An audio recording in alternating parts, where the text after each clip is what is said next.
Shalom,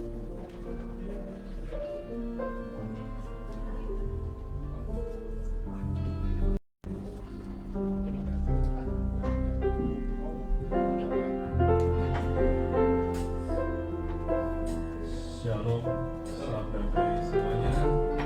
Welcome. Mari kita awali ibadah kita siang hari ini dengan suatu pujian. Kita arahkan hati kita kepada Tuhan. Kita nyanyikan hanya Engkau juru selamat.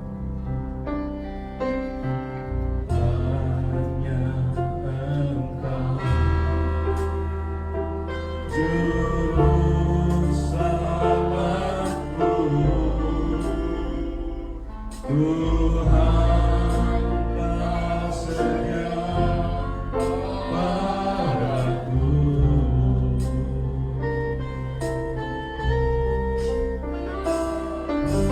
Yang ku perlukan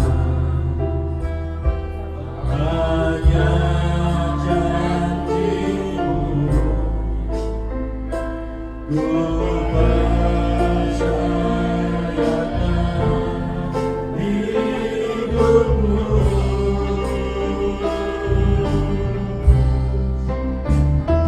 ku sembah Kau Allahku, Bapa dan sahabatku, Kau yang menulikan seluruh hidupku.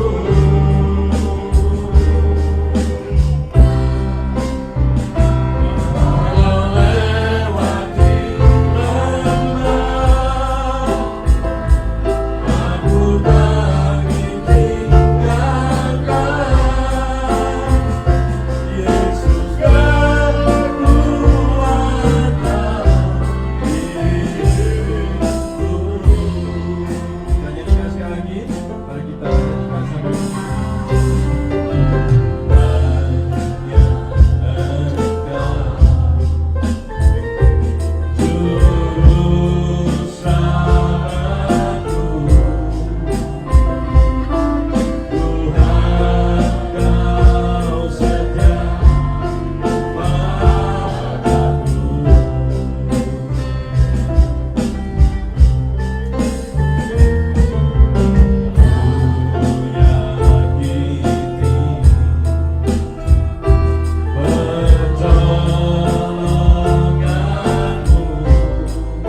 mengenai kebaktian siang hari ini. Bapa kami yang penuh kasih di dalam surga, pada hari Minggu yang indah ini, kami datang berkumpul di hadapan-Mu dengan hati yang bersyukur. Terima kasih Tuhan untuk nafas kehidupan, kesehatan, dan kesempatan yang Engkau berikan, sehingga kami boleh datang beribadah kepada-Mu. Kami menyerahkan seluruh rangkaian kebaktian hari ini ke dalam tangan-Mu.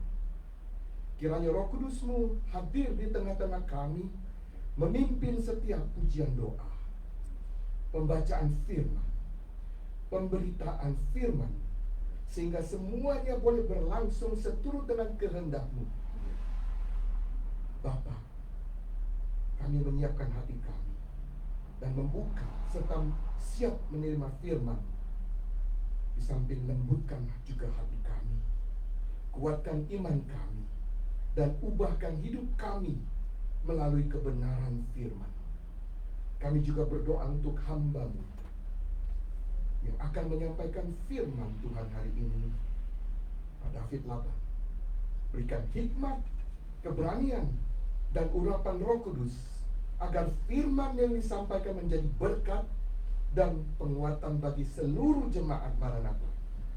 Biarlah kebaktian ini memuliakan nama-Mu Tuhan, dan menjadi persembahan yang harum di hadapan-Mu. Di dalam nama Tuhan Yesus, yang percaya sama-sama katakan, amin.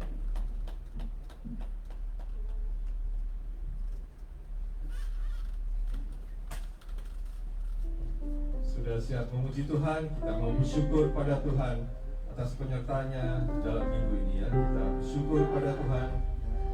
Kita nyanyikan Ku Berbahagia.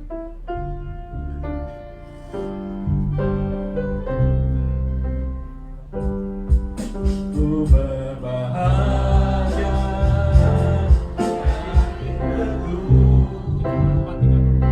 Yesus abadi kemuliaan-Mu. Aku berikan, ku beritahu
ada di tengah-tengah kita, di mana 2-3 orang berkumpul dalam nama Tuhan Yesus, maka Tuhan ada bersama kita.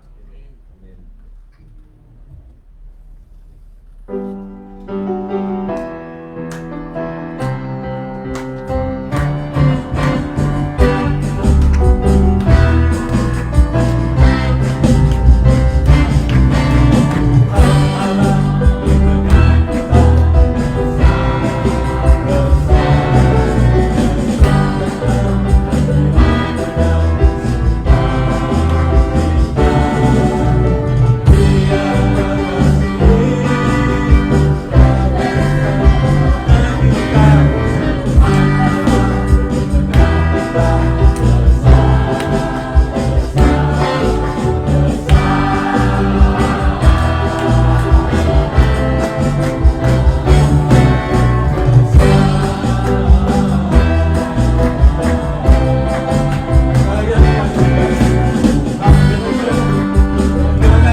You are my hiding place. You always fill my heart with song of deliverance. Whenever I'm afraid, I will trust in you. I will trust in you. Let the wind say I am strong in that day of the heart. Di tengah peperangan dunia, tensi naik mungkin 30% lagi. Tapi kita terus berserah kepada Tuhan, karena Dialah tempat perlindungan kita, Dialah kekuatan kita. Kita nyanyikan sekali lagi, kita puji Dia.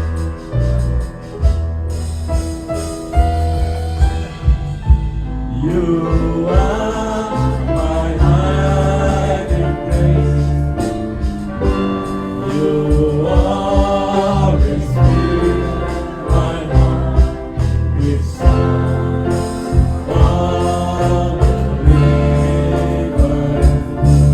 Whenever I'm afraid, I will trust in you. I will trust in you. Let the wind say I am strong in that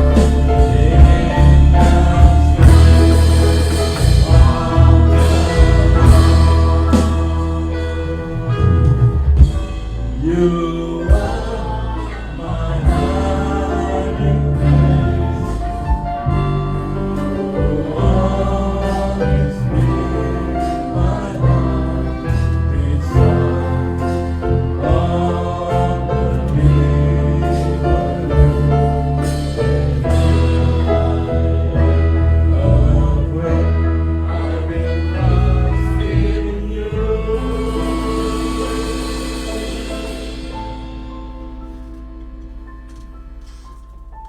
Yes, Lord, you are our hiding place.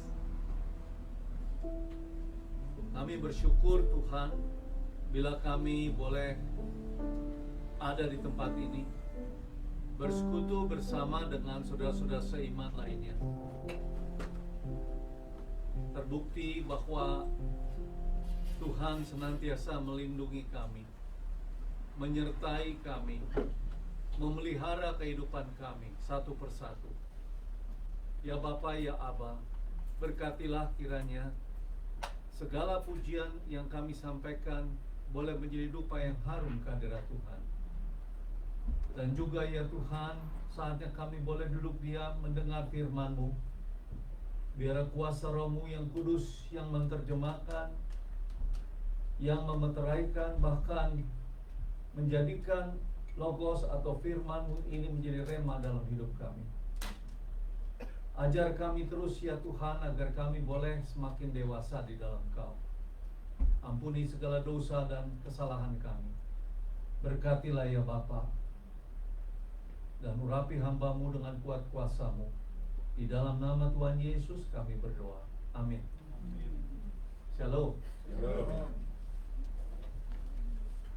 Saudara, tema yang saya ambil di sini adalah Cap Gome menurut Alkitab. Ya, saudara, boleh saya tanya terlebih dahulu,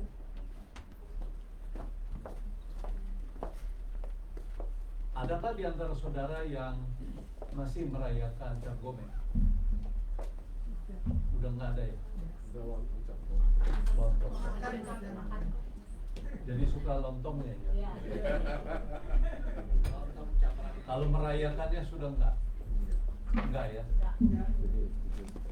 Saya ragu, saudara itu orang Tionghoa bukan ya? Ya. Ya, saya memang sebelumnya saya ini mempunyai kepercayaan Buddha dulu, ya, turun temurun. Jadi artinya yang namanya Xinjia, Imlek, termasuk Cap Gome nggak lewat, ya, kami merayakan. Kalau ada gereja yang merayakan atau memperingati Cap Gome, salahkah? Nah itu ya. Hah? Kebudayaan Beda ya. Oke. Kira-kira saudara berbudaya nggak? Budaya. Apa yang saudara terima dari budaya asli saudara? Nggak ada. Hah? Tapi pendidikan. Jadi minimal kan saudara tuh dari suku masih turunan Tionghoa, bukan? Iya, saya ngaku. Meskipun nama saya David Laban, setnya Lim. Nggak tahu papa dapat dari mana. Tapi papa pernah ngomong sebelum ada pergantian nama tahun berapa ya? 65 ada.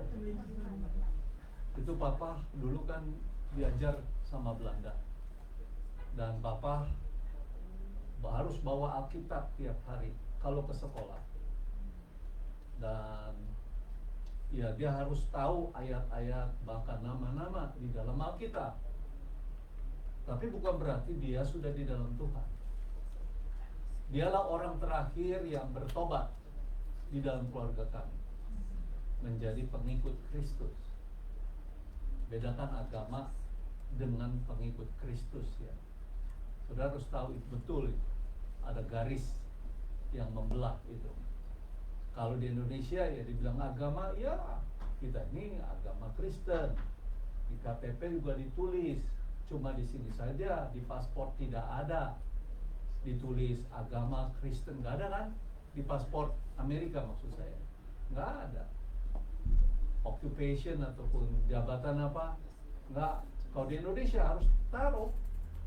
Saya sebagai apa? Pastor. Ya, ada NPWP ini enggak? Saya masih ingat tuh.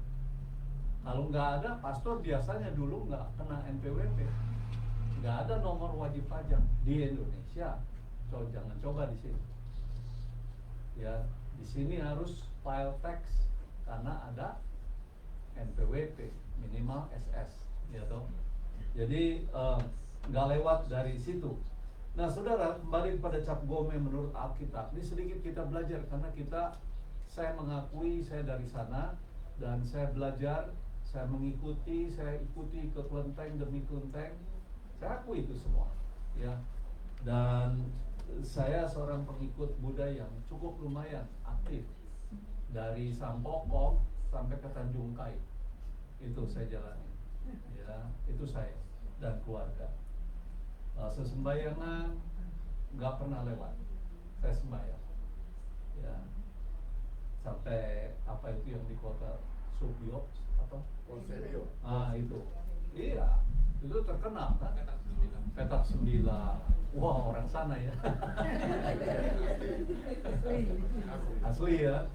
Aduh, saya jadi kepengen ke Indonesia. Iya.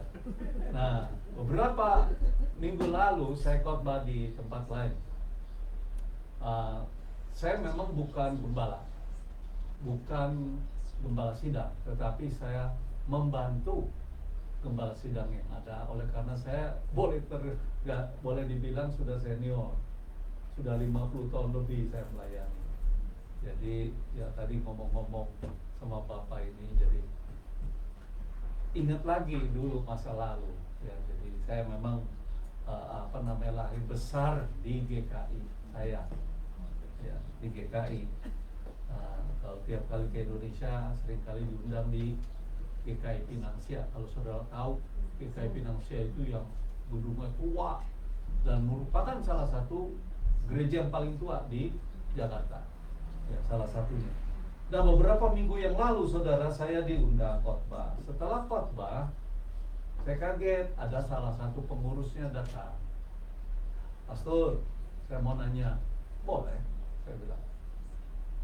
Berhubungan dengan tema yang tadi? Bukan. Ini yang lain. Pas itu mau mendekati masuknya Cap Gome atau Imlek juga ya, nggak beda jauh kan. Kok aneh ya, orang Kristen masih merayakan Imlek atau masih merayakan Cap Gome? Pastor setuju nggak? Bilang begitu sama saya. Kayaknya saya ini lagi dicoba nih. Pastor setuju nggak dengan hal itu? Nah, kalau saya masih merayakan, patut saya dipersalahkan. Karena saya memeluk dua agama. Betul? Artinya Buddha dan juga Kristen begitu. Saya nggak terpancing karena hal itu. Begini, mau jawaban pendek apa panjang? Gitu ya. Kalau jawaban pendek, saya tidak merayakan. Ya. Kalau mau panjang ya ikut seminar saya atau ikut dalam pembahasan ini. Begitu. Kita lihat dari dua sisi, ya, baik dari sisi sejarah, baik dari sisi Alkitab. Ayo kita buka-bukaan. Tapi ada juga orang-orang yang memang sudah istilahnya kokati ya. Kokati itu apa ya? Orang fanatik begitu ya. Kalau sudah Kristen, sudah masuk gereja, anti sekali. Sampai dibilang, yuk keturunan Tionghoa. Bukan. Saya bilang kaget juga. Saya di supermarket di sini nih, nggak jauh, di Westminster, ketemu orang Indonesia, ya, suami istri. Saya bilang masih muda. Saya bilang, oh orang Indonesia ya? Oh no. Wah, udah mulai masuk bahasa Inggris. No. We are American Indonesia. Ya udahlah, jangan terlalu sombong lah ya. Mentang-mentang masuk ke Amerika berubah semua heritage ataupun kampung halaman dilupakan, jangan begitulah. Saya juga ngalamin kok ya, bagaimana mereka memperlakukan saya sebagai orang Chinese. Saya tahu, tapi bukan berarti saya itu mau melepaskan semua heritage saya. Tetap saya Tionghoa, ya. Jadi bukan berarti saya menyangkali itu dan tidak mau mengakui. Jangan sombong, ya. Nggak bisa dihilangkan di dunia ini. Memang mau diciptakan oleh Tuhan dari awalnya menjadi orang Jawa. Siapa yang bisa milih? Jadi orang Sunda, nggak ada yang bisa milih, bukan? Jadi orang Chinese, nggak ada yang bisa milih, ya kan? Semua itu indah di mata Tuhan. Semua indah di mata Tuhan. Sekali lagi. Nah, saudara dikasih, menarik sekali tentang kisah asal muasalnya Cap Gome. Mungkin sebagian udah tahu, apalagi yang tua-tua pasti hafal, ya, pasti hafal. Nah, ini kan istilah Cap Gome itu dari bahasa Teochew atau Hokkien. Saya nggak ada kayaknya, ada kayaknya. Teochew enggak, tapi Hokkien ada. Nah itu campuran antara Hokkien dan Kek Lang. Ya dari Ma sendiri Chin Beng. Tahu Chin Beng? Tidak tahu. Saya senang untuk melihat Chi Ben dari televisi.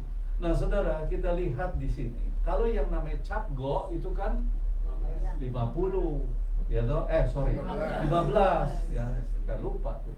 15 Mei malam ke-15. Kok malam ke-15? Asalnya dari mana? Dari Imlek Xinjia. Ini kan Xinjia, malamnya itu. Nah, itu disebutlah Cap Gome. Jadi, kenapa sih orang-orang Tionghoa di Tiongkok itu merayakan itu? Nah, perayaan ini semata-mata menjadi sarana untuk apa? Mempererat, ini asal tahu ya, mempererat kebersamaan dan solidaritas sosial. Jangan langsung bilang, itu mah pagan atau apa ya, pagan tuh hubungannya dengan dewa-dewa dan sebagainya. Memang ada hubungannya. Sebelum dia merayakan Cap Gome, dia harus berdoa. Semua harus berdoa dulu ke leluhur, ke Tien. Tapi jangan pernah lupa, kalau orang yang sudah Kristen pun kita juga ikut berdoa. Tapi bukan kepada Tien, tetapi kepada Tuhan Yesus. Begitu. Nah, kita lihat di sini bahwa ada 5 makanan khusus di Cap Gome. Ada yang tahu? Apa enggak? Tentu tahu? Kue keranjang. Betul. Ya, jadi yang pertama itu yang tadi disebutkan lontong. Ya, makanya ada cak lontong. Lontong, gitu. Suka semua lontong? Sebentar tuh, makanannya lontong enggak? Enggak tahu ya? Enggak, saya nggak nagih. Lontong Cap Gome, ya tahu itu yang pertama udah pasti. Yang kedua saudara mau tahu? Yang tidak pernah dilihat, mie umur panjang. Yang ketiga, Ampau. hah? Ampau. Nggak ada hubungannya itu sebetulnya. Kalau Imlek ya. Yang ketiga itu kue ranjang. Hah? Ronde. Nah itu. Ya, jadi kue keranjang atau niangau.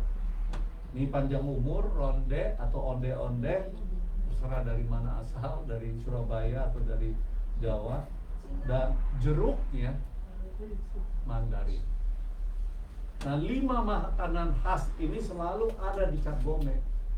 Nah, anehnya di gereja-gereja yang merayakan ini tidak ada, cuma lontongnya aja ada. Gitu. Ya, lontong Cap Gome. Tetapi tidak harus nunggu Cap Gome tahun depan. Saudara bisa pergi ke restoran Indonesia, ada lontong Cap Gome. Iya kan? Nah, itu nggak akan lupa di sini banyak sekali. Jadi makanan salah satu makanan khas. Nah, saudara, ini asalnya dari mana Cap Gome itu? Nah, ini biar tahu juga. Ada 2 versi. Versi yang pertama itu Kaisar Ming dari dinasti Han. Yang kedua, versi yang kedua dari Kaisar J. J itu apa ya? Seperti saudara punya kalung yang hijau tuh. Giok, seperti giok. Ya, memang giok, ya Kaisar giok. Nah, saudara, ini menariknya di Kaisar Ming dari dinasti Han itu dikenal mendukung penuh ajaran Buddha waktu itu. Dan menurut kisahnya, Kaisar Ming ini memerintahkan penyalaan lentera, lampion. Ya, lampion di istana pada malam ke-15 bulan pertama, ya, kalender lunar, artinya kalender Chinese, ya. Hal ini terjadi setelah ia mengetahui para biku Buddha menyalakan lentera-lentera atau lampion itu dalam bentuk penghormatan. Itu kemudian meluas sampai disebutlah festival lentera atau lampion. Begitu. Itu yang pertama, sampai ke seluruh dunia, sampai ke Amerika. Di mana orang Chinese ada, di situ ada festival lentera. Saudara kalau pergi kemarin, sekarang mungkin udah dicopotin semua. Di Bogor, luar biasa. Sekarang kan mereka menerima itu. Ya, ini lampion. Di Bogor, di Chinatown, di Semarang, banyak sekali. Apalagi di Pontianak, seperti itu ya. Ya, Singkawang, itu ramai sekali, luar biasa. Cap Gome ini kadang-kadang lebih ramai daripada Xinjia, gitu ya. Nah, yang kedua saudara kasih ini dari Kaisar J, ya. Ini versi lagi yang lain ini. Ini ada hubungan dengan mitologi Tionghoa. Dan Kaisar J ini punya seekor burung bangau, ya, nggak bangau biasa ini, indah, bagus sekali. Entah bagaimana suatu hari dibunuh sama seorang warga di satu desa. Binatang kesayangannya ini. Jadi si Kaisar J itu marah besar. Binatang kesayangan itu dibunuh, gitu ya. Saya akan bunuh semua itu rakyat di satu desa. Dibunuh dan rumahnya dibakar habis semua. Dia ngomong begitu, dia perintahkan kepada prajurit, dia lupa ada putrinya di situ. Putrinya dengar, langsung dia pergi. sebelum itu dilaksanakan. Diberitahu itu semua rakyat desa itu. Hati-hati nih, Kaisar marah besar karena salah satu dari kalian tuh bunuh bangaunya dia. Jadi aja saudara, gimana cara ngakalin nih Kaisar? Dan bagaimana supaya desa ini tidak terbakar? Akhirnya mereka membuat lampion. Merah kan semua, nggak ada yang gini-gini, nggak ada. Jadi merah semua. Jadi malam sebelum daripada pelaksanaan itu, kaget Kaisar dari istana tuh. Dia lihat, wah itu desa udah kebakar. Wah udah puas. Ya puas karena apa? Sudah kena hukuman. Pikirnya begitu. Jadi selamatlah mereka karena kelihatannya kebakaran begitu. Nah itu, sejak itu pula kemana-mana peristiwa lentera atau lampion ini. Nah saudara, menarik sekali hal ini karena apa? Ada banyak orang, termasuk orang percaya, masih melakukan ini. Artinya merayakan Cap Gomeh ini. Salahkah? Atau benarkah? Nah saudara asal tahu, tadi saya sudah sebutkan bahwa ini menjalin persahabatan, kehidupan sosial secara bersama, ya, secara bersama-sama. Tidak ada hubungan sebetulnya kalau sekarang konteks di kekristenan, tidak ada hubungan dengan sembayangan atau ritual-ritual seperti itu. Kenapa sampai begitu? Ada yang nggak setuju. Nah sekarang aja mungkin nggak mau dengar, nggak apa-apa. Tapi saya mau katakan yang sejujur-jujurnya dan secara terbuka, ya kan? Banyak orang nggak setuju karena kalau sudah Kristen ya Kristen, pegang Alkitab dan jangan pernah hubungan dengan pagan. Saudara tinggal di mana? Boleh tahu? Di dunia bukan? Saudara berhubungan dengan siapa? Di California aja saudara tahu lebih dari 200 etnik. Saudara nggak mau gaul dengan mereka. Ada banyak tradisi, ada budaya yang kita tidak bisa lepas dari hubungan gaulan dengan mereka. Ada Cinco de Mayo, tahu itu? Itu kan acara daripada orang-orang Hispanik. Ada banyak lagi perayaan-perayaan yang lain. Ada banyak gereja juga menggunakan tahun Yahudi. Ada tahun Cina, ada tahun Yahudi, ada tahun sekarang, tahun Barat, tanggal 1 Januari. Nah saudara, jangan kita terlalu kokatis seperti itu. Tapi apa ini berguna atau tidak? Sampai Paulus tuh mengatakan, seperti dikatakan 1 Korintus 10 ayat 23 dan 10 ayat 31. Semuanya itu sebetulnya untuk kemuliaan Allah yang disembah, bukan manusia. Nah kalau sumpah ada pagan, sekarang saya tanya, kenapa kok masih merayakan Paskah? Ada yang merayakan Paskah? Masih sampai sekarang. Asalnya dari mana Paskah itu? Kalau saudara nyebut dalam bahasa Inggris kepada orang sini bilangnya apa? Happy Easter. Tahu nggak Easter itu apa? Natal. Iya kan? Kok merayakan Natal? Tahu nggak ada hubungannya dengan kekaisaran Romawi? Itu kan ada istilah khusus yang ada hubungannya, ada perkumpulan dan perayaan mereka yang belum percaya pada Kristus. Kenapa ada Natal? Sampai nggak mau ngakui Natal. Saya mah nggak percaya Natal. Kalau nggak percaya Natal berarti nggak percaya adanya Yesus Kristus dong. Merry Christmas. Mana ada Christmas tanpa Christ? Karena ada Christ-nya. Dia kan? Nah, saudara, jadi kita boleh melihat di sini Matius 5 ayat 16. Demikian hendaknya terangmu bercahaya di depan orang supaya mereka melihat perbuatanmu yang baik dan memuliakan Bapakmu yang di sorga. Nah, ini perlu kita mengerti, memahaminya. Gitu? Untuk apa lampion? Saudara nggak merayakan, kenapa dipasang lampion? Untuk apa dipasang lampion? Ada hubungan dengan khotbah saya? Cuma ya simbol aja kan. Artinya tidak kokatif gitu. Nah saudara, ini penting sekali. Apa hubungannya?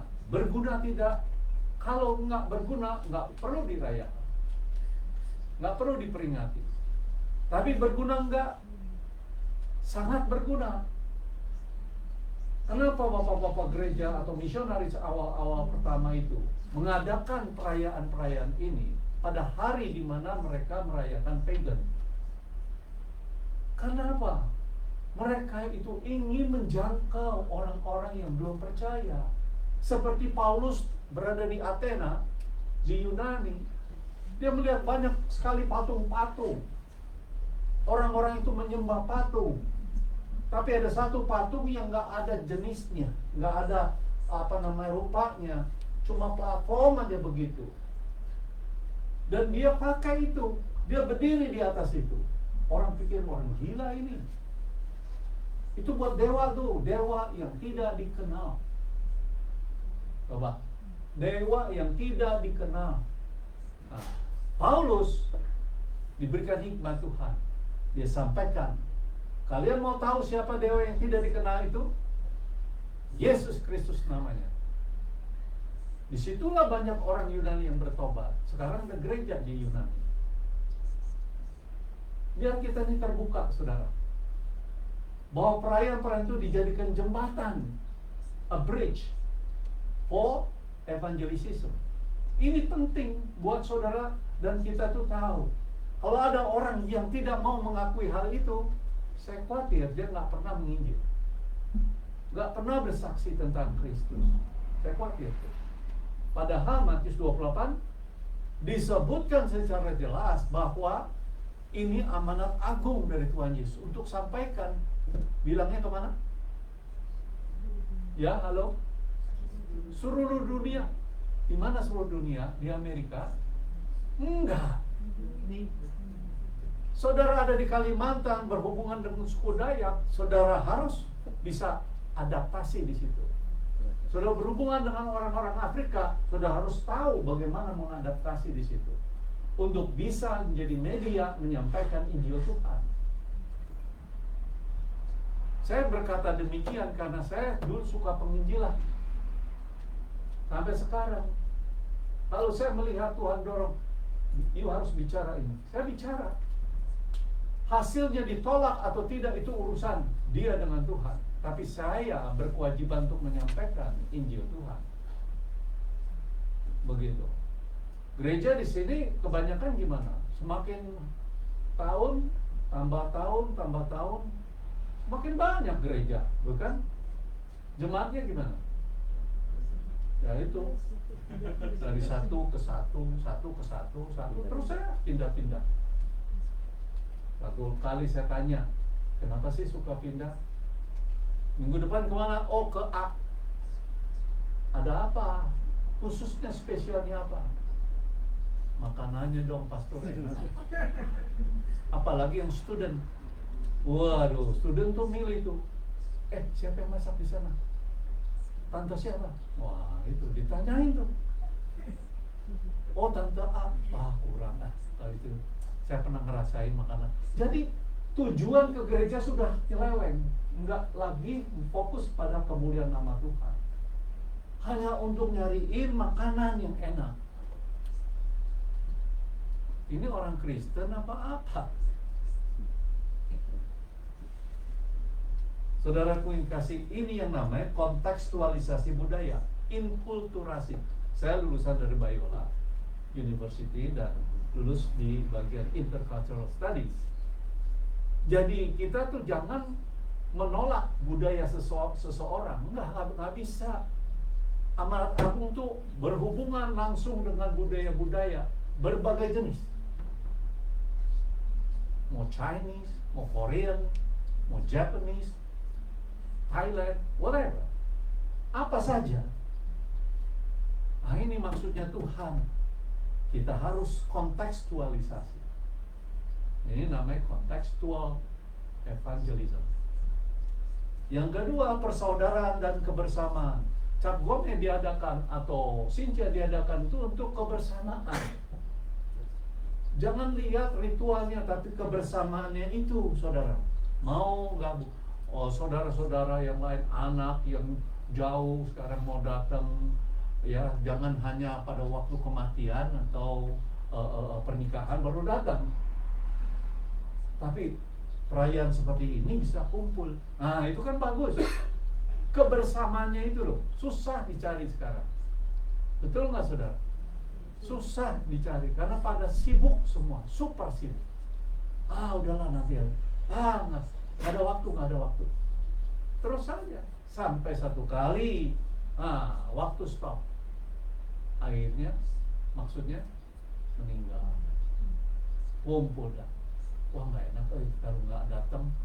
Kalau nggak datang melihat saudara-saudara gimana ya? Datang, nggak diundang loh itu. Saudara di sini diundang nggak? Ada yang kasih tahu kan? Ada ibadah. Bisa. Nah, saudara kasih yang ketiga, wujud syukur. Ya, bersyukur. Kenapa? Musim semi berlalu. Itu di Tiongkok. Ya, di Indonesia sulit karena musimnya cuma 2. Musim panas, musim hujan.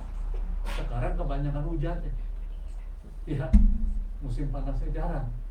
Di sini di California panasnya kebanyakan, hujannya jarang. Tapi mau apapun yang terjadi, tetap ada hati yang mau mengucap syukur.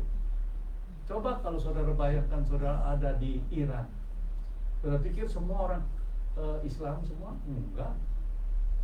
Saya baru dengar 5.000 masjid dibakar. 5.000 loh saudara, bukan sedikit. Dan banyak yang bertobat terima Kristus di Iran. Dan banyak yang dibunuh karena rejim itu. Sekarang mereka pesta pora, mengucap syukur karena apa? Lepas daripada ancaman hukuman mati itu. Kita enak di sini saudara. Tapi rasa syukur kurang. Kebanyakan mengeluh. Wah, pagi-pagi itu. Itu kayak irama lagu tuh. Kalau saya dulu dengar ada seperti lokomotif.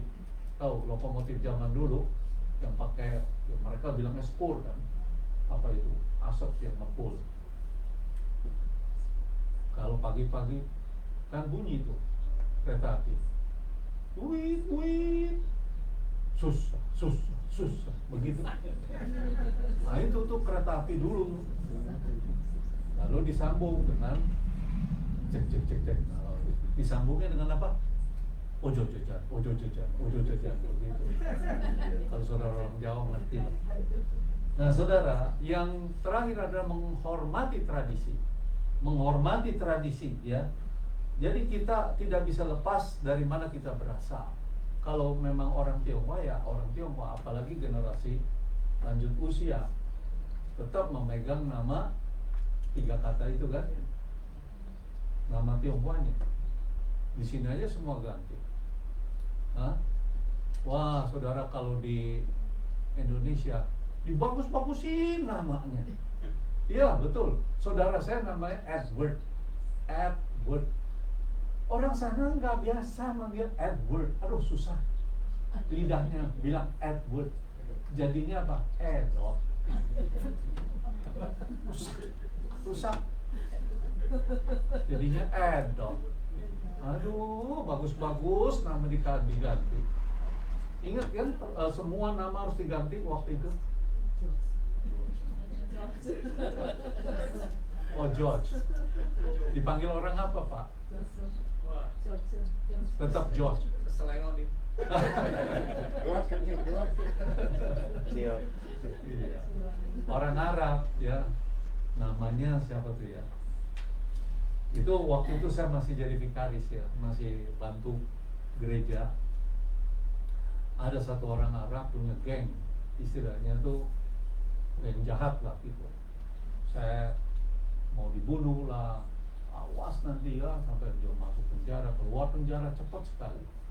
Dan ngerjain dia seperti apa, ngambilin uang orang, harta orang malam-malam, seperti cecak, sudah cepat, padahal dia jalannya begini. Tapi dia bisa naik ke atas, masuk dari rumah tetangga yang lain. Waduh, cepat sekali saudara. Namanya terkenal di daerah Petamburan. Ya, namanya terkenal. Nah, saudara, satu kali orang tuh tahunya, orang Arab sendiri nggak bisa nyebut nama dia, saudara. Susah sekali, saya jadi lupa tuh nama. Ya, susah sekali disebutnya.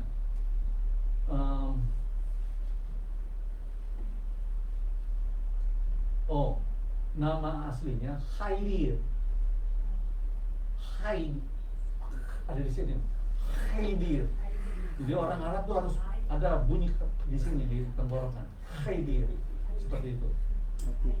Nah, sehari-hari orang tetangga dan sebagainya tahu dia, kenal dia baik, karena banyak Arab juga. Nggak bisa ngomong Khaidir. Susah lah manggil-manggil itu. Ini jadinya apa? Herder. Serius saudara, saya nggak buat. Memang mereka manggil dia Herder. Nah, masa saya jadi vikaris di sana, akhirnya dia terbunuh, dia mati. Bukan saya yang lakukan, tapi dia di penjara, dia ini apa namanya di kap, lalu kemudian dia kabur dari kantor polisi jam 2 karena dia nyolongin mobil-mobil orang. Dia lari masuk ke damnya itu, waduh, dalam. Dia pakai celana jeans, ininya telanjang. Katanya dia terpleset, tapi saya yakin bukan terpleset, karena polisi ngejar semua, dorong. Karena sudah berkali-kali dihajar ini, sampai saya ngeri. Dan saya melihat besok ada berita duka cita, Herder meninggal. Nah, ributlah orang Arab. Ada yang bilang innalillahi, sebagian lagi alhamdulillah. Nangkep saudara, nggak nangkep ya, karena saudara bukan orang Arab. Jadi kalau alhamdulillah ya dia bersyukur, kalau innalillahi dia turut bersimpati. Nah saudara, inilah pentingnya 4 hal ini. Jadi kontekstualisasi budaya, persaudaraan kebersamaan, wujud syukur, menghormati tradisi, gitu ya. Memang Alkitab tidak secara eksplisit atau menuliskan secara hurufiah ada cap gome. Alkitab saya nggak pernah nyebutkan, mungkin Alkitab saudara, tapi saya nggak pernah baca ada cap gome di dalam Alkitab, nggak pernah disebutkan. Jadi sekali lagi saudara, ini sebagai jembatan Injil, ya. Makanan semua bisa dimakan, khususnya lontong cap gome, makanlah dengan ucapan syukur. Ya, bukan kepada ingat Kaisar Ming atau Kaisar J, tapi bukan juga kepada dewa ini, dewa itu, bukan. Tapi makanan biasa yang tidak dipersembahkan kepada leluhur. Makan, suka, makan saja dengan ucapan syukur. Ya kan, nggak ada salahnya. Tapi Paulus katakan, semua boleh dilakukan, tapi berguna nggak? Saudara punya kolesterol berapa sekarang? Tinggi? Rendah? Nggak pernah cek kali ya? Iya, nanti kalau sakit baru dicek. Nah saudara, bagus nggak kalau lontong cap gome itu dimakan tiap hari? Nah, kan itu mengandung santan, banyak lemak. Yang nggak bagus lah, enak di mulut tapi tidak enak di dalam. Nah, akhirnya timbullah penyakit, jadi masalah. Ya, sudah tahu lah kalau soal bicara soal penyakit dan biayanya, waduh, kan main. Jadi sekali lagi saudara, ingat sekali ya, yang pertama kontekstual, ya sekali lagi. Ya, Alkitab tidak melarang mereka yang mau merayakan, tapi berguna nggak? Di sini kontekstual, bagaimana menjangkau mereka, orang-orang Tionghoa lainnya, yang dari Indonesia mungkin, yang belum di dalam Tuhan. Kita bisa jangkau mereka. 1 Korintus 9 ayat 20 sampai 23. Yang kedua, kita mau nyatakan kasih kita kepada sesama. Karena kebersamaan itu, maka kita mau nyatakan kasih kita. Ya, Matius 5 ayat 43 sampai 48. Kita diajarkan untuk mengasihi manusia seperti kita sendiri. Jadi kita harus saling membagi. Ya. Dan kita lihat juga Markus 16 ayat 15, pergi ke seluruh dunia. Ke seluruh dunia, ke seluruh etnik, suku bangsa. Ya, jadikan mereka itu bangsa muridku, murid Yesus. Itu penting sekali Markus 16 ayat yang ke-15 ini. Dan terakhir adalah Yesus memberi makan banyak orang. Kepada siapa? 5.000, 4.000. Untuk apa? Salahkah makan kalau di gereja? Tidak. Ya, kalau nggak ada acara atau program makan, salahkah? Enggak juga. Ya, seperti misalkan saya tahu teman saya dari gereja Shepherd, ya kan? Habis dari gereja keluar dikasih makan nggak? Ulang aja. Siapa mau ngasih ribuan orang dengan habis tuh bendahara ngamuk tuh, ya? Karena banyak keluar uang untuk itu. Ya kalau segini oke lah ya, nggak apa-apa. Tapi Tuhan Yesus juga menyebutkan sampai berapa kali bahwa makan itu penting. Untuk apa? Kebersamaan, untuk saling membagi, ya, saling membangun, saling mendukung dalam doa. Ini penting sekali, saudara kasih. Seperti Natal juga yang kita harus ingat, ya, meskipun pagan, banyak orang yang nggak setuju kalau hari Natal itu dirayakan. Ya, nah, dulu ketua sinode sempat panggil satu pendeta yang sangat kokati, nggak mau merayakan Natal. Ya, sampai ke mimbar ini, saudara nggak sembarangan pakai sepatu, copot sepatu, sampai begitu tuh. Itu satu gereja itu. Jadi berada di sini udah bersih. Apanya yang bersih? Kita harus ingat bahwa itu adalah kekudusan Tuhan. Tuhan ada di situ. Apa cuma di situ? Ada banyak debat. Tapi biar kita sebagai orang pemurid Kristus itu mengerti apa yang dimaksudkan firman Tuhan.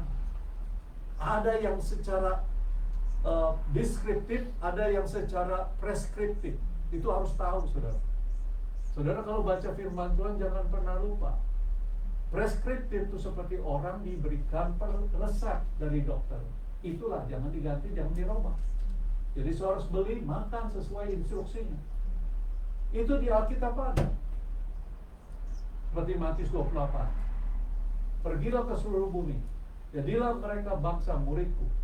Ya, dan aku akan menyertai engkau sampai ke sudah zaman. Nah itu preskriptif, nggak perlu dirubah-rubah, nggak perlu ditambah, dikurangi. Tapi ada yang deskriptif, seperti yang sekarang saya katakan dari Paulus. Semua boleh makan. Saudara makan apa aja? Makan segala kan? Apa saja. Tapi berguna nggak? Nah itu perlu dijelaskan lagi. Ya, itu deskriptif. Jadi sekali lagi saudara kasih, biar kita ini sebagai orang Kristen itu bijaksana. Ya, apakah ini menjadi batu sandungan atau tidak, baik kepada tubuh kita atau kepada orang lain. Kalau memang jadi batu sandungan, lepaskan.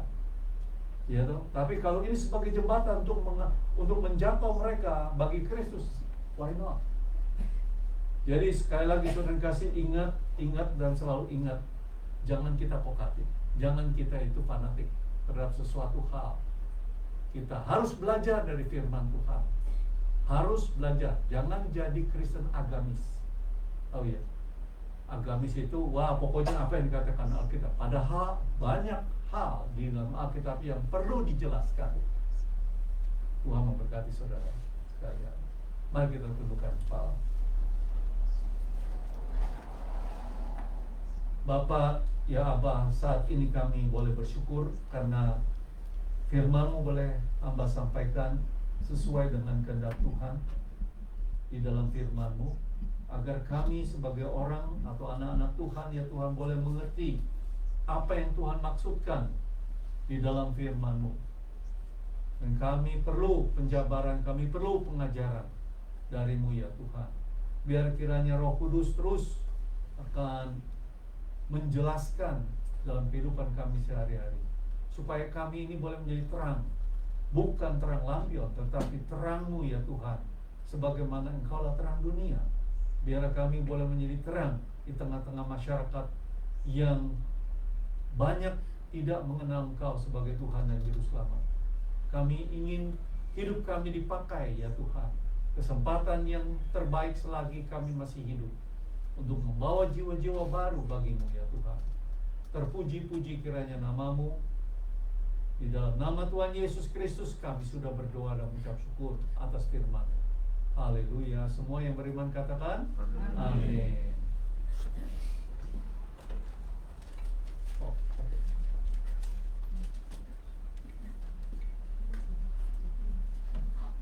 Terima kasih kepada Firman yang sudah menyampaikan firman Tuhan. Mari saudara-saudara kita dapat kesempatan untuk berdoa syafaat. Kita akan mulai. Tuhan Allah Bapa kami yang dalam surga, Tuhan yang Maha Besar, Tuhan pencipta langit dan bumi, terima kasih ya Tuhan apabila kami bisa berada pada siang ini ya Tuhan di tengah-tengah rumah-Mu ya Tuhan. Kami bersyukur ya Tuhan, kami sudah menaikkan puji-pujian bagi nama-Mu ya Tuhan. Terimalah persembahan puji-pujian kami itu sebagai persembahan yang harum di hadapan-Mu ya Tuhan. Dan kami sudah mendengarkan firman-Mu ya Tuhan pada siang ini yang disampaikan oleh Pak David. Bila kiranya Tuhan, kami bersyukur kami menjadi orang-orang walaupun dari Asia ya Tuhan, yang mempunyai latar belakang budaya ya Tuhan. Jadikan juga kami tujuan Tuhan, jadikan kami misi ya Tuhan, untuk kami menyampaikan kabar baik kepada semua orang ya Tuhan, melalui diri kami masing-masing. Terima kasih ya Tuhan, kami serahkan diri kami masing-masing untuk masa depan kami seluruhnya ke dalam tangan Tuhan. Baik kami yang sudah senior, baik yang muda, baik yang kami bekerja maupun di mana saja ya Tuhan, kami mau menjadi pelita bagi kemuliaan Tuhan. Terima kasih ya Tuhan, kami juga mengingat saudara-saudara kami yang mungkin tidak bisa datang, Silani ya Tuhan, Juliana dan Tante Olga ya Tuhan. Kami juga bersyukur apabila Cinta bisa datang ya Tuhan. Ya Tuhan, bila kiranya Tuhan tidak meninggalkan saudara-saudara kami yang harus mengalami lemah tubuh ya Tuhan. Bila kiranya Tuhan beri sukacita, karena sukacita itu gratis daripada Tuhan, karena kami penuh harapan, penuh dengan sukacita ya Tuhan. Kami berdoa untuk Pak Hadi ya Tuhan, dalam proses penyembuhan. Bila kiranya Tuhan tidak meninggalkan kami melihat bahwa Tuhan bekerja dan Tuhan membuat mukjizat untuk Pak Hadi. Terima kasih ya Tuhan, kami menyerahkan hidup kami selanjutnya ini di dalam tangan Tuhan. Baik dalam segala keadaan kami mau selalu bersandar kepada-Mu ya Tuhan. Terima kasih ya Tuhan, dengan doa kami dalam nama Tuhan kami Yesus Kristus. Amin.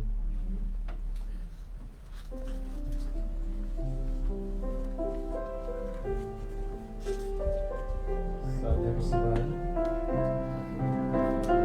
Hari ini jangan nonton Capcom ya. Minggu lalu sudah sepadan. Hari ini lalapan.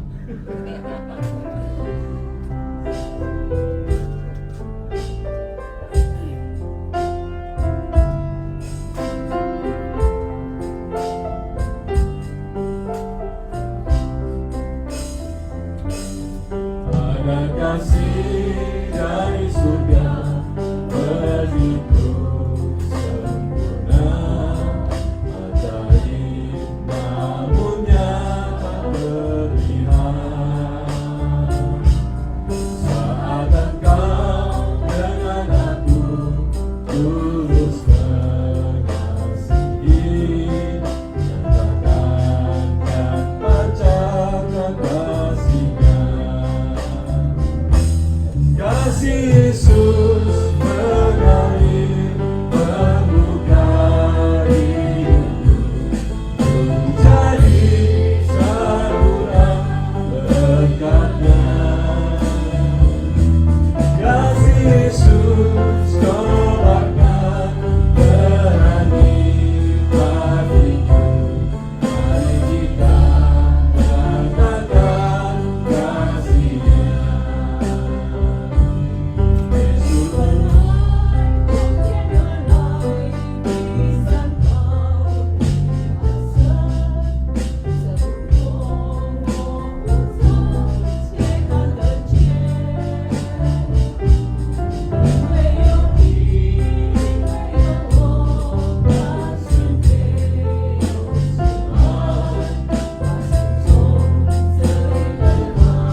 Kami mengucap syukur ya Tuhan atas kasih-Mu kepada kami.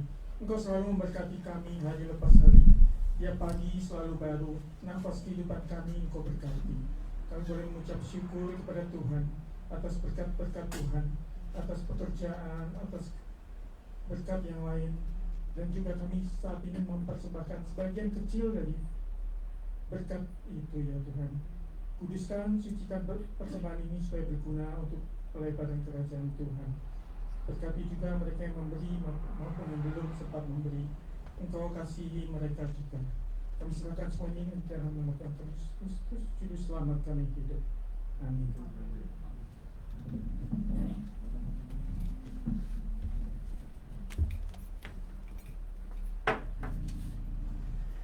Shalom, saudara-saudara. Warga jemaat. Saya melihat ada wajah baru. Welcome to Maranatha, Bapak Agustinus, Ibu Natasha, dan Cynthia. Boleh tahu Ibu Pendeta siapa? Ibu Mary. Welcome to Maranatha. Hope you see you next week again. Untuk minggu depan, firman Tuhan akan disampaikan oleh Pastor Musiko Ponirin. Jadi siapkan hati untuk menerima firman-Nya. Hari Rabu seperti biasa ada persekutuan doa online melalui Zoom jam 8 malam dan on-site di Risida di rumah Tantelan jam 6.45. Sebelumnya kita awali dengan dinner bersama. Ada lagi? Kalau ada kita tutup. Selamat hari Minggu. Tuhan Yesus berkati kita semua.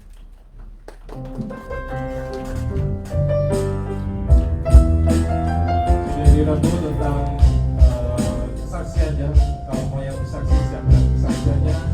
Silakan bersama kita nyanyikan lagu penutup ibadah kita dengan nyanyikan Maranatha.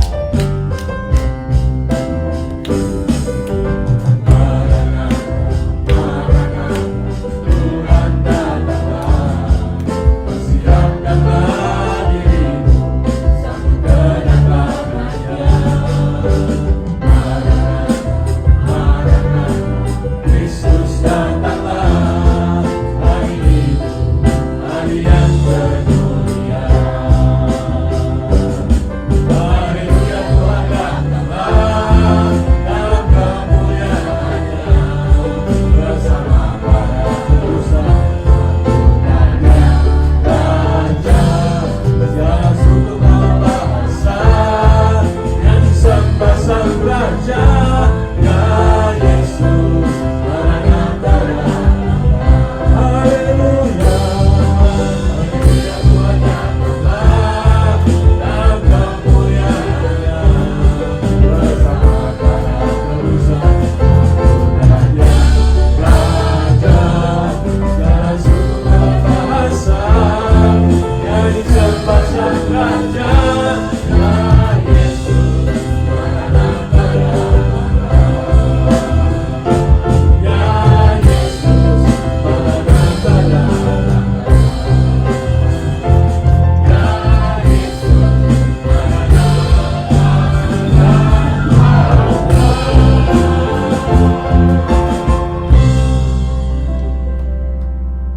Lagu ini ya Tuhan mengingatkan kami selalu rindu sebagai anak-anak-Mu. Maranatha, hari di mana Kristus Yesus datang. Angkatlah kami ya Tuhan, umat-Mu.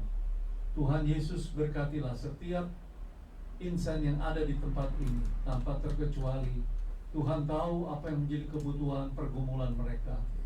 Yang sedang mencari kerjaan, biar Tuhan membuka jalan.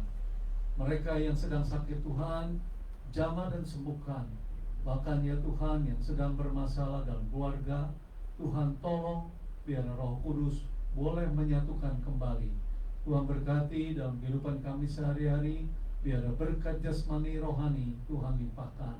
Saudara-saudaraku yang kekasih, pulang dan terimalah berkat anugerah yang besar dari Allah Bapa, cinta kasih daripada Anak yang tunggal, Yesus Kristus, serta persekutuan pertolongan penghiburan dari Roh Kudus menyertai kita sekalian, mulai dari siang hari ini sampai Maranatha, di mana Kristus Yesus datang kedua kali menjemput kita semua.